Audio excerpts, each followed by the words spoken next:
The second type of parasites are endoparasites.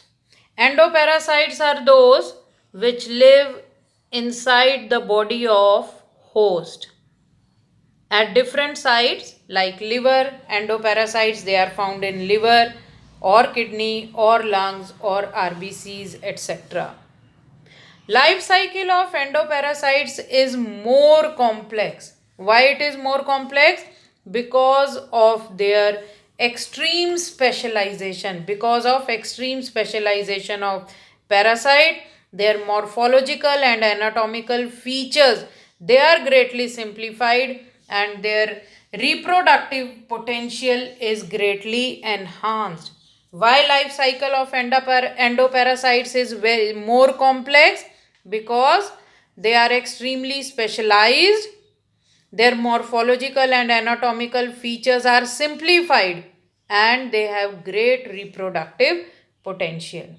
Examples of few of the endoparasites which are found in different sites are: the first is intracellular parasite, which is found within the cell. Example is malarial parasite. Tissue parasites, which are found in tissues, Trichina worm. Body fluid parasites, which are found in the fluids of the body, Trypanosoma. Gut parasite, which is found in the intestine. Example is tapeworm and Ascaris.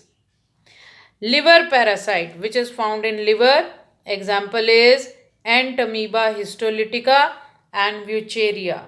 Subcutaneous parasite, subcutaneous, which are found below or under the skin. For example, Guinea worm. Guinea worm. So these are the endoparasites. What we have seen, what is parasitism?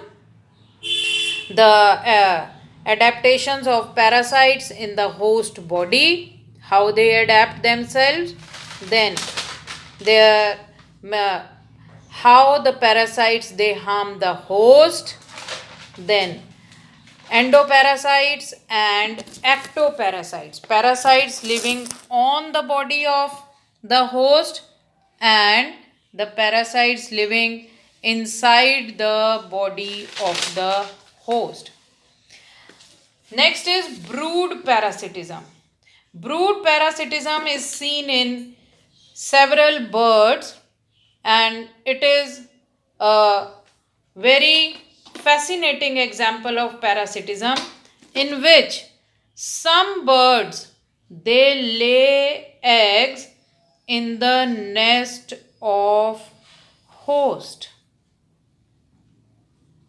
Some birds they lay eggs in the nest of host, and then the host it will incubate the eggs laid by the parasite bird.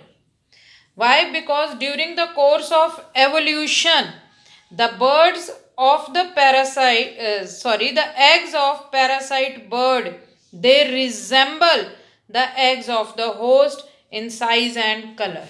यानी जो parasite bird है उसके eggs जो हैं they resemble the egg of the host in size and colour.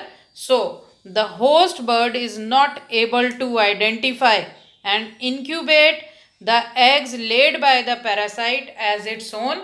The very common example is of cuckoo and crow. Cuckoo is koyal and crow. The cuckoo lays its egg in the nest of crow. और crow को क्या लगता है कि वो egg उसके ही हैं क्योंकि कलर साइज सब सेम होता है. The crow it incubates the eggs laid by the cuckoo and और उनको इंक्यूबेट करता है.